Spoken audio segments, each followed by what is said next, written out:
ಎಲ್ಲವೂ ಬದಲಾಗಿದೆ. ಪ್ರಧಾನಿ ಮೋದಿ ಕೋಪಗೊಂಡಿದ್ದಾರೆ. ಅಮೆರಿಕ ಅಧ್ಯಕ್ಷ ಡೊನಾಲ್ಡ್ ಟ್ರಂಪ್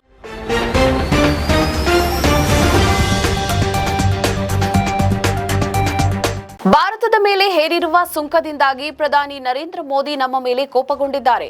ಅವರು ಸಂತೋಷವಾಗಿಲ್ಲ ಎಂಬುದು ನಮಗೆ ಗೊತ್ತು ಅಂತ ಅಮೆರಿಕ ಅಧ್ಯಕ್ಷ ಡೊನಾಲ್ಡ್ ಟ್ರಂಪ್ ಹೇಳಿದ್ದಾರೆ. ಹೌಸ್ ಜಿಒಪಿ ಸದಸ್ಯರ ರಿಟ್ರೀಟ್ ಕಾರ್ಯಕ್ರಮದಲ್ಲಿ ಪಾಲ್ಗೊಂಡು ಮಾತನಾಡಿದ ಡೊನಾಲ್ಡ್ ಟ್ರಂಪ್, ರಷ್ಯಾದ ತೈಲ ಖರೀದಿಗಾಗಿ ದೆಹಲಿಯ ಮೇಲೆ ವಾಷಿಂಗ್ಟನ್ ವಿಧಿಸಿರುವ ಸುಂಕಗಳಿಂದಾಗಿ ಪ್ರಧಾನಿ ನರೇಂದ್ರ ಮೋದಿ ನನ್ನ ಬಗ್ಗೆ ಅಷ್ಟೊಂದು ಸಂತೋಷವಾಗಿಲ್ಲ. ಪ್ರಧಾನಿ ಮೋದಿ ನನ್ನನ್ನು ನೋಡಲು ಬಂದರು. ಸರ್, ದಯವಿಟ್ಟು ನಾನು ನಿಮ್ಮನ್ನು ಭೇಟಿ ಮಾಡಬಹುದೇ ಅಂತ ಹೇಳಿದ್ದಾರೆ ಅಂತ ಹೇಳಿದ್ರು. ನನಗೆ ಮೋದಿ ಅವರೊಂದಿಗೆ ಉತ್ತಮ ಸಂಬಂಧವಿದೆ.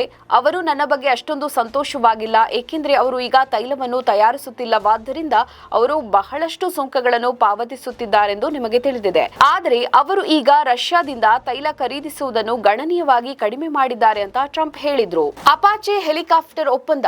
ಇದೇ ವೇಳೆ ಭಾರತ ಅಮೆರಿಕದ ಅಪಾಚೆ ಹೆಲಿಕಾಪ್ಟರ್ಗಳ ಖರೀದಿ ವಿಚಾರವಾಗಿಯೂ ಮಾತನಾಡಿದ ಡೊನಾಲ್ಡ್ ಟ್ರಂಪ್, ಭಾರತ 68 ಅಪಾಚೆ ಹೆಲಿಕಾಪ್ಟರ್ಗಳ ಖರೀದಿಗೆ ಆರ್ಡರ್ ಅನ್ನು ಮಾಡಿದೆ.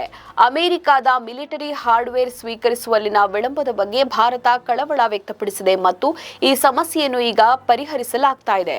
ಅಪಾಚೆ ಹೆಲಿಕಾಪ್ಟರ್ಗಳಿಗಾಗಿ 5 ವರ್ಷಗಳಿಂದ ಕಾಯ್ತಾ ಇದ್ದೇನೆ ಅಂತ ಭಾರತ ತನಗೆ ತಿಳಿಸಿತ್ತು ಅಂತ ಹೇಳಿದ್ರು.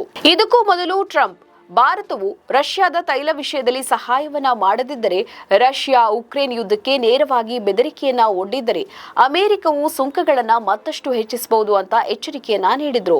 ಭಾರತವು ರಿಯಾಯಿತಿ ದರದಲ್ಲಿ ರಷ್ಯಾದ ಕಚ್ಚಾ ತೈಲವನ್ನು ಖರೀದಿಸುವ ಮೂಲಕ ರಷ್ಯಾವನ್ನು ಬಲಪಡಿಸ್ತಾ ಇದೆ ಅಂತ ಟ್ರಂಪ್ ಆರೋಪಿಸಿದ್ದಾರೆ. ಅಲ್ಲದೆ ಭಾರತೀಯ ಸರಕುಗಳ ಮೇಲೆ ತೀವ್ರವಾಗಿ ಹೆಚ್ಚಿನ ಸುಂಕಗಳಿಗೆ ಇದೇ ಕಾರಣವೆಂತ ಉಲ್ಲೇಖಿಸಿದ್ದಾರೆ. ನಮ್ಮ ಈ ವಿಡಿಯೋ ನಿಮಗೆ ಇಷ್ಟ ಆದಲ್ಲಿ ಲೈಕ್ ಮಾಡಿ, ಶೇರ್ ಮಾಡಿ, ಕಮೆಂಟ್ ಮಾಡಿ ಮತ್ತೆ ಸಬ್ಸ್ಕ್ರೈಬ್ ಮಾಡಿ.